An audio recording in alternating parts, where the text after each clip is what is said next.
Welcome grade 10 to our English class. For this week's lesson, we are going to have the informative, persuasive, and argumentative writing. For the most essential learning competency, use a variety of informative, persuasive, and argumentative writing techniques. Writing is an important form of communication. It allows the students to put their feelings and ideas on paper, to organize their knowledge and beliefs into convincing arguments, and to convey meaning through well-constructed text. It is a process of using symbols to communicate thoughts and ideas in a readable form. Good writers use different writing techniques to fit their purpose for writing. Informative writing provides information and explanations in a straightforward manner to the readers. Informative essay is a type of writing that explains a certain issue or topic. The writer of an informative essay is kind of like a reporter at a newspaper, only there to state the facts, not to offer any sort of opinion. In this type of an essay, the writer should refrain from pointing out his personal ideas and beliefs. The purpose of an informative writing is to educate others on a certain topic. These are the characteristics of an informative writing. First, explain its importance. Second, present the latest research on a topic. Third, compare viewpoints on a controversial subject. And last, analyze a cause-effect relationship. These are the parts of an informative writing. The first part is the introduction. The beginning or introduction needs to present the topic and grab your reader's attention. It needs to include the focus sentence for the entire essay. The first paragraph starts with a general idea and gradually and more specific. Give some background information about the keywords and terminology. Second part is the body. The body of your informative essay should provide all the necessary information and materials to your reader. It must piece out fully the lack of information on this issue. Use various sources, facts, and expert judgment. Make sure all your facts are accurate. Create an outline that will organize your facts in a logical way. If a simple persuasive essay contains one statement for one paragraph and relevant evidence, then, in our case, each paragraph must contain a certain informative facts line.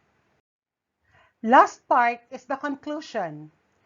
You should restate about the seriousness of issue and summarize the facts for and against the main topic.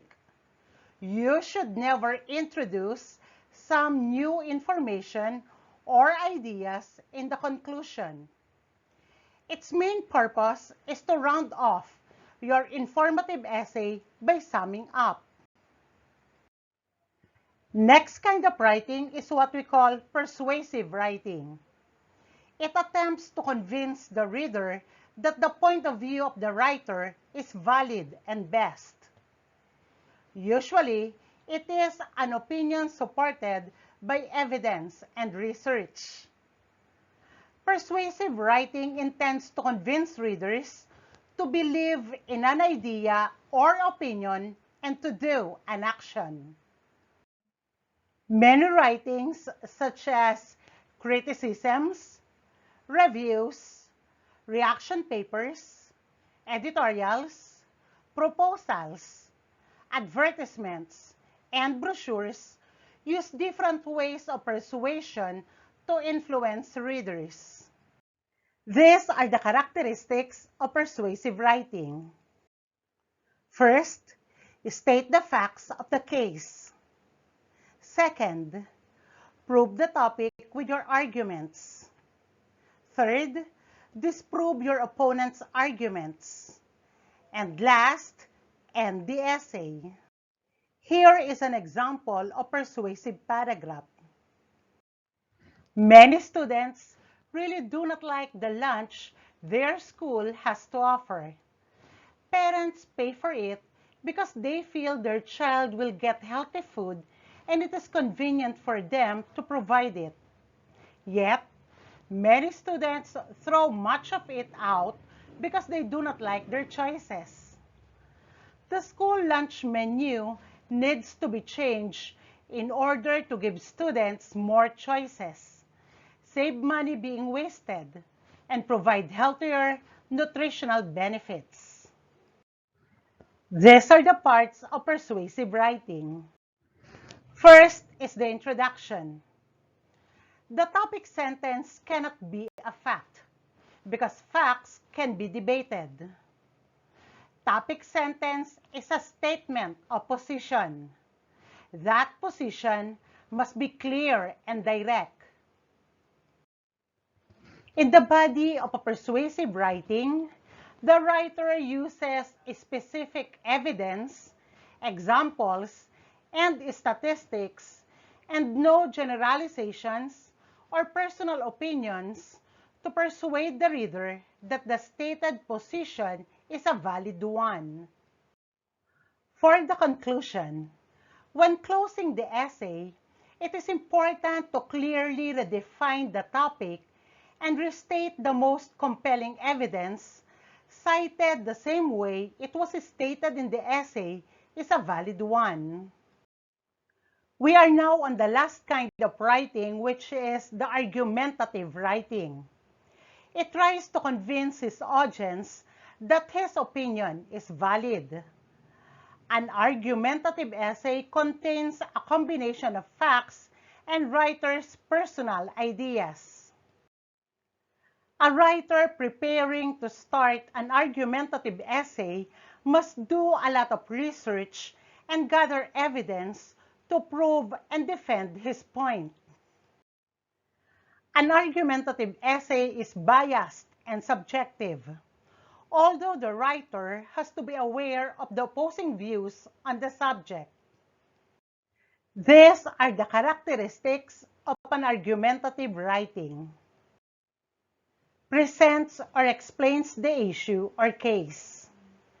Gives reasons and supports these reasons to prove his point. Refutes opposing arguments. Here is an example of an argumentative paragraph. Have you ever wanted to give someone the perfect birthday present but didn't know what to do? There is a yummy, sweet solution that will show that special someone how much you care. Make a delicious cake. It is easier than you may realize. Regardless of it, you're a natural chef in the kitchen or do not know a teaspoon from a tablespoon. Baking a cake is an easy task that can make anyone look like a cake boss. All you need is a little time, love, and the necessary ingredients from the grocery store.